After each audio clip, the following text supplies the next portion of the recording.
Hello students, मैं सुधांशु स्वागत करता हूं आपका आशीष तिवारी यूट्यूब चैनल पर। आशा करता हूं कि आप सभी अच्छे होंगे। मैं इस चैनल के माध्यम से आप सभी के लिए लेकर आया हूं एक वीडियो लेक्चर सीरीज जो बेस आपके बीए प्रोग्राम के 5th सेमेस्टर की भारत का प्रागैतिहासिक एवं आद्य इतिहास pre history and pro history of India नाम की एक इम्पोर्टेंट किताब पर, जो कि आपका डिसिप्लिन स्पेसिफिक इलेक्टिव यानी कि आपका DSE का सब्जेक्ट है।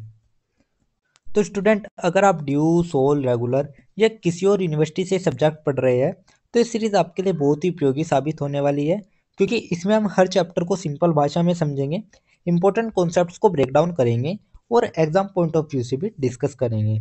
तो स्टूडेंट, अगर आप DU, SOL, regular, NCWEB and other किसी के भी सब्जेक्ट को समझना चाहते हैं आसानी से, तो चैनल को सब्सक्राइब जरूर कर लीजिएगा, वीडियो को लाइक कर लीजिएगा और अपने दोस्तों के साथ शेयर करना ना भूले। एंड सोल से रिलेटेड डेली अपडेट्स के लिए आप सभी हमारा व्हाट्सअप चैनल फॉलो कर लीजिएगा। तो चलिए शुरू करते हैं pre history and pro history of India subject के सिलेबस से। तो सबसे पहले हम इसका सिलेबस देख लेते हैं।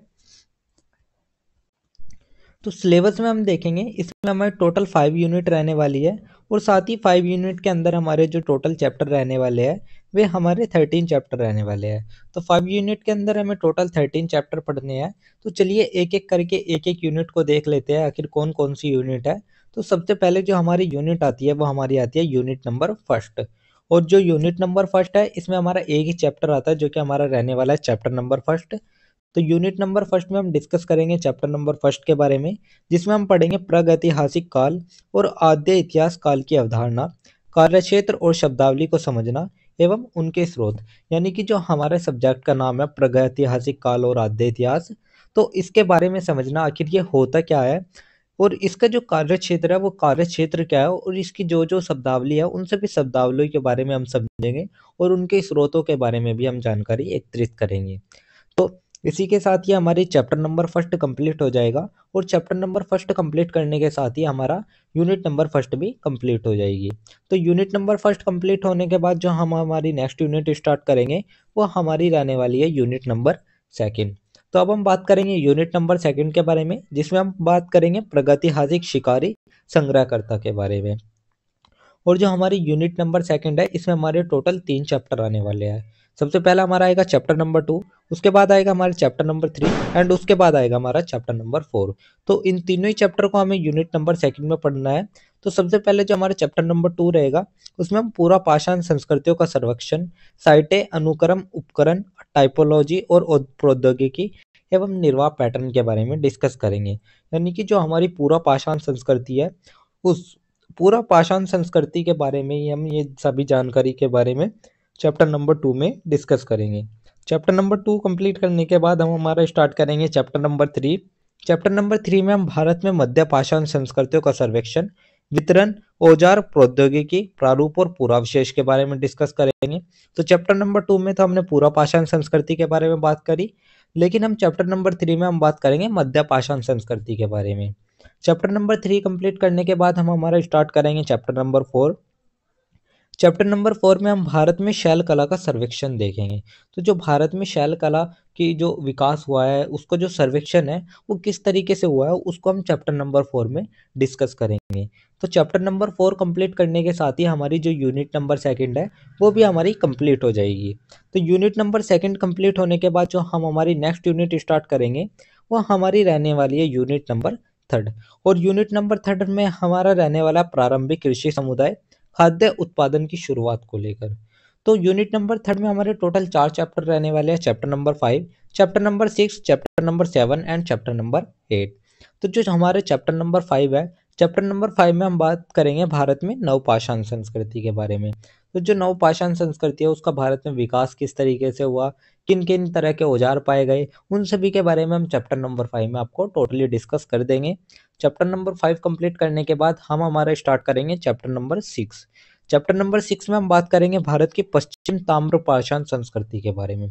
तो जो हमारी पश्चिमी ताम्रपाषाण संस्कृति है उसका भारत में किस तरीके से विकास हुआ, कौन कौन से औजार पाए गए, कौन कौन से हमारे स्थल पाए गए, उन सभी के बारे में हम चैप्टर नंबर 6 में डिस्कस करेंगे। चैप्टर नंबर 6 कंप्लीट करने के बाद हम हमारा स्टार्ट करेंगे चैप्टर नंबर 7। चैप्टर नंबर 7 में हम बात करेंगे मध्य भारत की ताम्रपाषाण संस्कृतियों के बारे में। तो जो हमारा हमारा मध्य भारत है उसकी जो ताम्रपाषाण संस्कृति है उन सभी के बारे में हम चैप्टर नंबर 7 में डिस्कस करेंगे। चैप्टर नंबर 7 कंप्लीट करने के बाद हम हमारा स्टार्ट करेंगे चैप्टर नंबर 8, जिसमें हम दक्कन की ताम्रपाषाण संस्कृति के बारे में बात करेंगे। तो जो हमारा दक्कन भाग है उसमें जो ताम्रपाषाण संस्कृति है उसका उद्भव किस तरीके से हुआ, कौन कौन से प्रमुख स्थल रहे, उन सभी के बारे में हम चैप्टर नंबर 8 में डिस्कस करेंगे। तो चैप्टर नंबर 8 कंप्लीट करने के साथ ही जो हमारी यूनिट नंबर 3 है वो भी हमारी कंप्लीट हो जाएगी। और यूनिट नंबर 3 कंप्लीट होने के बाद जो हम हमारी नेक्स्ट यूनिट स्टार्ट करेंगे वो हमारी रहने वाली है यूनिट नंबर 4। और यूनिट नंबर 4 में हम बात करेंगे हड़प्पा सभ्यता विस्तार, शहरीकरण की विशेषताएं और विरासत के बारे में। तो यूनिट नंबर 4 में हमारे टोटल 3 चैप्टर आने वाले हैं, chapter number 9, chapter number 10 and chapter number 11। तो सबसे पहले हम चैप्टर नंबर 9 देखेंगे। चैप्टर नंबर 9 में हम हमारी प्रारंभिक हड़प्पा सभ्यता के बारे में बात करेंगे, यानी कि जो हमारी सिंधु सभ्यता, जो हमारी हड़प्पा सभ्यता है, जो कि हमारी प्रारंभिक सभ्यता मानी जाती है, उस सभी के बारे में हम चैप्टर नंबर 9 में डिस्कस कर लेंगे। उसके बाद हम बात करेंगे विकसित हड़प्पा सभ्यता। तो जो हमारी विकसित हड़प्पा सभ्यता रही है उसका विकास किस तरीके से हुआ है, उसमें कौन कौन से प्रमुख स्थल रहे थे, उन सभी के बारे में हम चैप्टर नंबर 10 में डिस्कस कर लेंगे। तो चैप्टर नंबर 10 कंप्लीट करने के बाद हम हमारा स्टार्ट करेंगे चैप्टर नंबर 11। चैप्टर नंबर 11 में हम उत्तर हड़प्पा सभ्यता के बारे में बात करेंगे, उसकी विशेषताओं के बारे में बात करेंगे, उसके विकास के बारे में बात करेंगे, उसके प्रमुख औजार के बारे में बात करेंगे, उसके प्रमुख स्थल के बारे में बात करेंगे। तो इन सभी के बारे में हम यूनिट चैप्टर नंबर 11 में कंप्लीट कर लेंगे। तो चैप्टर नंबर 11 कंप्लीट करने के साथ ही जो हमारी यूनिट नंबर 4 है वो भी हमारी कंप्लीट हो जाएगी। और उसके बाद जो हम हमारा नेक्स्ट यूनिट स्टार्ट करेंगे वो हमारी रहने वाली है यूनिट नंबर 5। तो अब हम बात कर लेते हैं हमारी यूनिट नंबर 5 की। यूनिट नंबर 5 में हम पढ़ेंगे लो उपयोग करने वाला प्रारंभिक समाज, लो प्रौद्योगिकी का प्रारंभ और विकास। तो यूनिट नंबर 4 में 5th में हमारे 2 चैप्टर आते हैं, chapter number 12 and chapter number 13। तो जो चैप्टर नंबर 12 है उसमें हम अहिच्छिद्र और अंतरजेखड़ा के विशेष संदर्भों में भारतीय उपमहाद्वीप में चित्रित दूसर पात्र परंपरा का सर्वेक्षण देखेंगे। यानी कि जो हमारा PGW है, यानी कि चित्रित दूसर पात्र है, उसके परंपरा का सर्वेक्षण हम चैप्टर नंबर 12 में करेंगे। चैप्टर नंबर 12 कंप्लीट करने के बाद हम हमारा स्टार्ट करेंगे चैप्टर नंबर 30। तो चैप्टर नंबर 30 में हम बात करेंगे महापाषाण मेघोलिथिक सभ्यताएं, उसका वितरण देखें, उसका पैटर्न देखेंगे, शवाधान की प्रथाएं देखेंगे और शवाधान के प्रकार के बारे में डिस्कस करेंगे। तो इसके साथ ही हमारा चैप्टर नंबर 30 भी कंप्लीट हो जाएगा और इसी के साथ हमारी यूनिट नंबर 5 भी कंप्लीट हो जाएगी और कंप्लीट सिलेबस भी कंप्लीट हो जाएगा, क्योंकि इसमें हमारी टोटल 5 ही यूनिट थी और 13 चैप्टर थे, जो कि हमने अभी एक एक करके हमने आपको बताया। अब हम एक एक करके इन सभी यूनिट को और इन सभी चैप्टर को एक एक करके देख लेते हैं।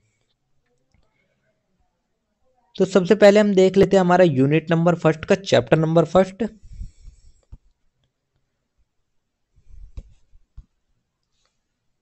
जो कि हमारा रहने वाला प्रागैतिहासिक काल और आद्य इतिहास काल की अवधारणा, कार्य क्षेत्र और शब्दावली को समझना एवं उनके स्रोत को लेकर। तो स्टूडेंट, क्या आपने कभी सोचा है कि जब इंसान ने लिखना नहीं सीखा था तब वह अपनी यादें कैसे संभालता होगा, तो कैसा होता होगा उसका जीवन। तो आज हम चलेंगे इसी टॉपिक पर, जिसमें हम प्रागैतिहासिक और आद्य ऐतिहासिक काल की दुनिया के बारे में बात करेंगे। तो चलिए इस चैप्टर की जो हम शुरुआत कर लेते हैं वो हम सबसे पहले एक छोटे से परिचय से कर लेते हैं। तो सबसे पहले हम एक छोटा सा परिचय देख लेते हैं। परिचय में हम देखेंगे इतिहास की शुरुआत लिपि के प्रयोग से मानी जाती है। उससे पहले का समय जब मनुष्य ने लिखना नहीं सीखा था प्रागैतिहासिक काल कहलाता है। तो स्टूडेंट, जो इतिहास की शुरुआत लिखने की कला है उससे मानी जाती है, यानी कि जो इतिहास की शुरुआत है वो लिपि से मानी जाती है। लिपि का जो अर्थ होता है, लिपि का अर्थ होता है हमारा लिखने की कला। मैं आपको बता देता हूँ, लिपि का अर्थ होता है लिखने की कला, यानी कि जो इतिहास की शुरुआत है वो हमारी लिखने की कला से ही मानी जाती है। लेकिन जब इंसान पर लिखना नहीं आया था तो उस समय का जो हमारा काल कहलाया वो हमारा प्रागैतिहासिक काल, यानी कि हमारा प्री हिस्ट्री पीरियड कहलाया। तो जब लिपि तो थी पर पूरी तरह पढ़ी नहीं जा सकी, जैसे हड़प्पा लिपि, उस काल को आद्य इतिहास कहा जाता है। तो स्टूडेंट, अब जब हमारे पास लिपि आ गई तो लिपि थी तो, लेकिन उसको पूरी तरीके से पढ़ा नहीं जा सका। जैसे कि हमारी हड़प्पा लिपि हो गई, उसके हम कुछ शब्द पढ़ सकते हैं, कुछ नहीं पढ़ सकते।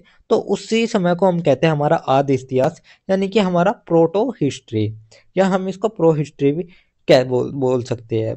तो इन दोनों कालों का अध्ययन हमें पुरातात्विक, और अन्य विज्ञानों से प्राप्त साक्ष्यों के आधार पर करना होता है।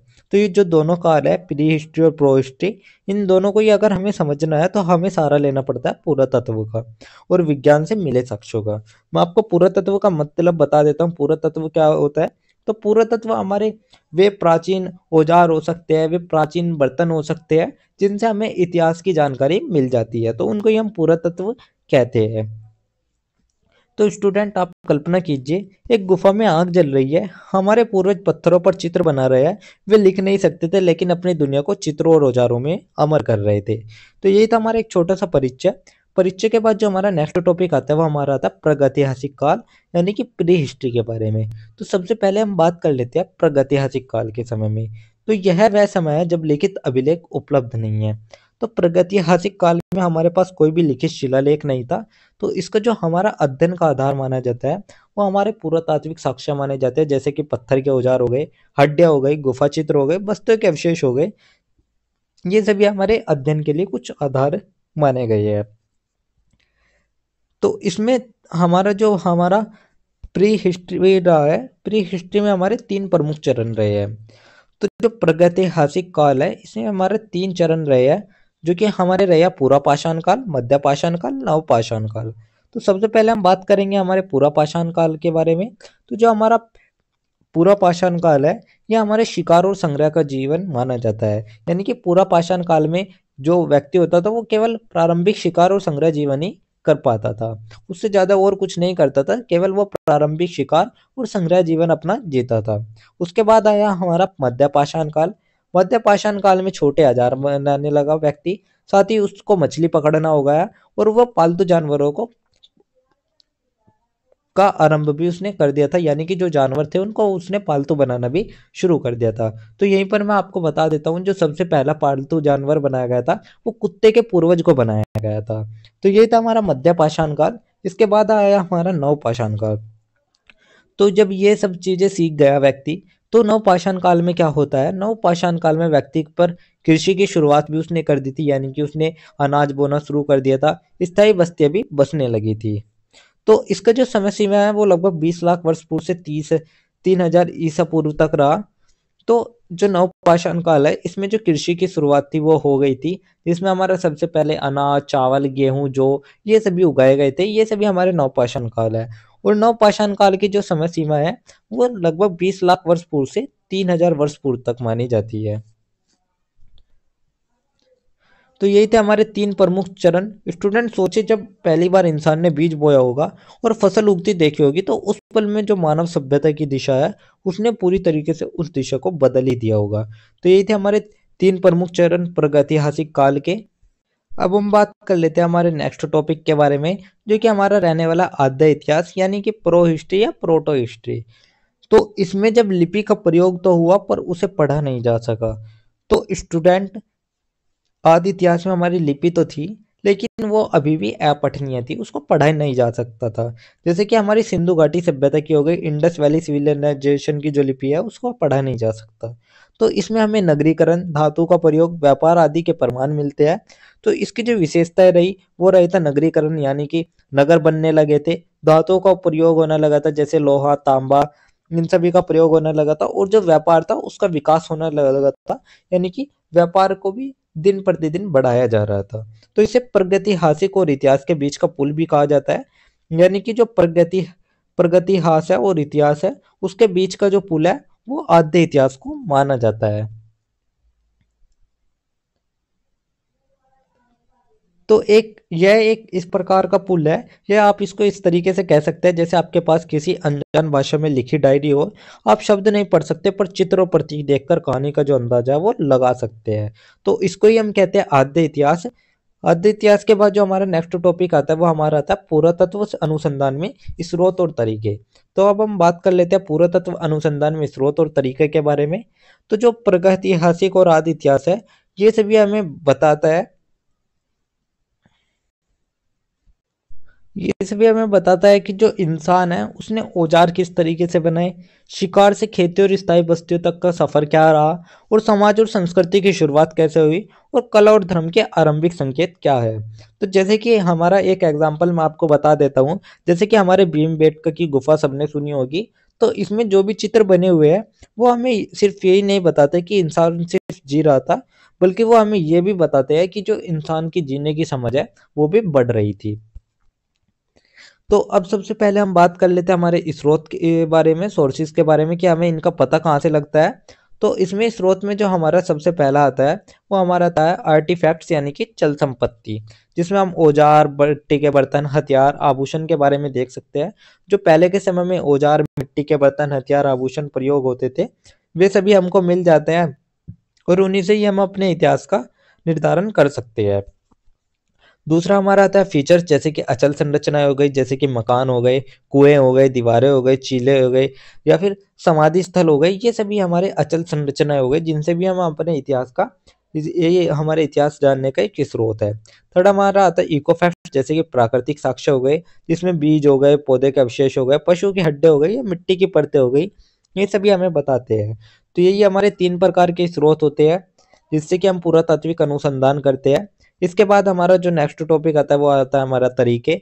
तो किन किन तरीकों से इनको प्राप्त किया जाता है, मेथड कौन कौन से है। तो इसमें हमारा सबसे पहला था खुदाई। खुदाई के जरिए जैसे कि व्यवस्थित तरीके से स्थलों की खुदाई की जाती है। दूसरा आता है सर्वेक्षण, सर्वे के जरिए, जिसमें सतह से औजार और मिट्टी के बर्तन इकट्ठे करने होते हैं। उसके बाद आता है प्रयोगात्मक पुरातत्व, जिसमें पुराने औजारों को दोबारा बनाया जाता है और उनका प्रयोग करना भी आता है।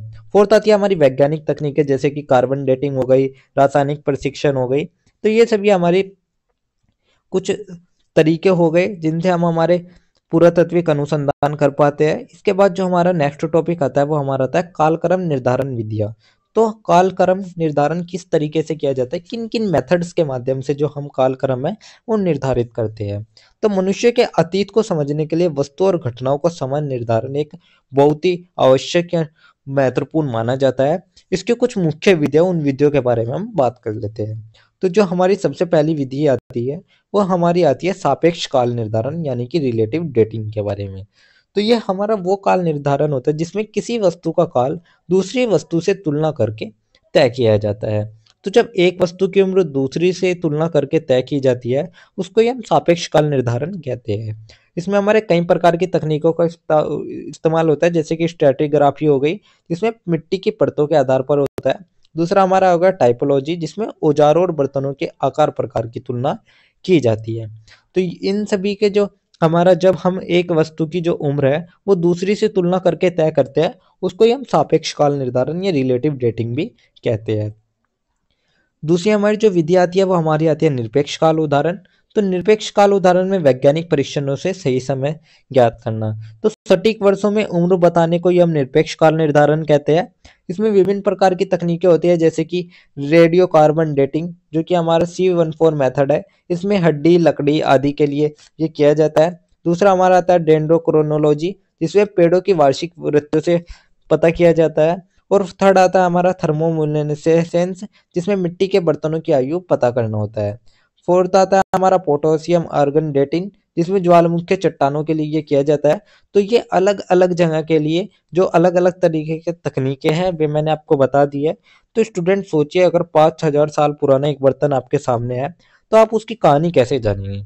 तो इन जो सभी जो तकनीकें मैंने अभी आपको बताई है, तो इन सभी तकनीकों की मदद से वैज्ञानिक उसका असली जन्मदिन निकाल सकते हैं, यानी कि वो किस समय पर यूज की जाती थी, या ये मानो कि अतीत को पढ़ने की टाइम मशीन भी इनको कहा गया है।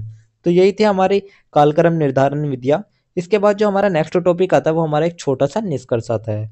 तो अब हम ओवरऑल पूरे चैप्टर का एक छोटा सा निष्कर्ष देख लेते हैं।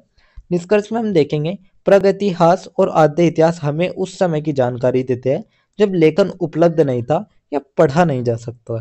तो जो प्रागैतिहासिक और आदि इतिहास है उससे हमें ये झलक मिलती है कि जब लेखन तो था या नहीं भी था, तो अगर था तो वो अपठनीय था और नहीं था तो उस समय की हमें जानकारी देते हैं। तो इनका अध्ययन पुरातत्व, जीवाश्म विज्ञान, मानव शास्त्र और पर्यावरण विज्ञान की मदद से किया जाता है। तो इनका जो अध्ययन किया जाता है वो हमें पुरातत्व, जीवाश्म विज्ञान, इन सभी के माध्यम का सहारा लेना होता है, तभी हम इनका अध्ययन कर पाते हैं। इनमें हम काल निर्धारण विधियों से हमें घटनाओं का सही क्रम और सही समय समझ में आता है। तो स्टूडेंट, अगर हम पत्थरों पर बने चित्र, पुराने औजार और बस्तियों के अवशेषों को जोड़े तो हमें हमारे पूर्वजों को पूरी जीवन कथा में मिल जाती है। तो यही है प्रागैतिहासिक और आदि इतिहास का खजाना। तो स्टूडेंट यही थी कहानी उस दौर की जब इंसान ने लिखना नहीं सीखा था, लेकिन अपनी छाप जरूर छोड़ी थी। तो यही था हमारा एक छोटा सा निष्कर्ष, जिसके साथ हमारे यूनिट नंबर फर्स्ट का चैप्टर नंबर फर्स्ट कंप्लीट होता है, और साथ ही हमारी यूनिट नंबर फर्स्ट भी कंप्लीट होती है। क्योंकि यूनिट नंबर फर्स्ट में हमारा टोटल एक ही चैप्टर था, चैप्टर नंबर 1, जो कि मैंने आपको बता दिया है। तो यही थे हमारी यूनिट फर्स्ट, जिसके इंपॉर्टेंट टॉपिक्स मैंने आपको शॉर्ट्स में एक्सप्लेन कर दिया है। तो अगर किसी भी स्टूडेंट को किसी भी तरह का कोई भी डाउट या क्वेरी होती है, तो आप हमारे कमेंट सेक्शन में या हमारे इंस्टा पेज को फॉलो करके भी पूछ सकते हैं। एंड अगर किसी भी स्टूडेंट को ये पीडीएफ या नोट्स चाहिए होंगे, तो आप हमारा टेलीग्राम चैनल ज्वाइन कर लीजिएगा, वहाँ आपको ये पीडीएफ या नोट्स मिल जाएंगे। एंड अगर किसी भी स्टूडेंट का किसी भी तरह का कोई भी डाउट या लेक्चर से रिलेटेड कोई भी क्वेरी होती है, तो आप हमारे कमेंट सेक्शन में या हमारे इंस्टा पेज को फॉलो करके भी पूछ सकते हैं। एंड डेली अपडेट्स के लिए आप सभी हमारा व्हाट्सएप चैनल फॉलो कर लीजिएगा। और अगर आपको ये लेक्चर उपयोगी लगा तो वीडियो को लाइक करें, चैनल को सब्सक्राइब करें और अगले अध्याय के लिए तैयार रहिएगा, जहां हम बात करेंगे हमारी नेक्स्ट यूनिट नंबर सेकंड के बारे में, जिसमें हम प्रागैतिहासिक शिकारी संग्रहकर्ता के बारे में डिस्कस करेंगे। तो आप सभी का बहुत बहुत धन्यवाद। आपका दिन शुभ रहे।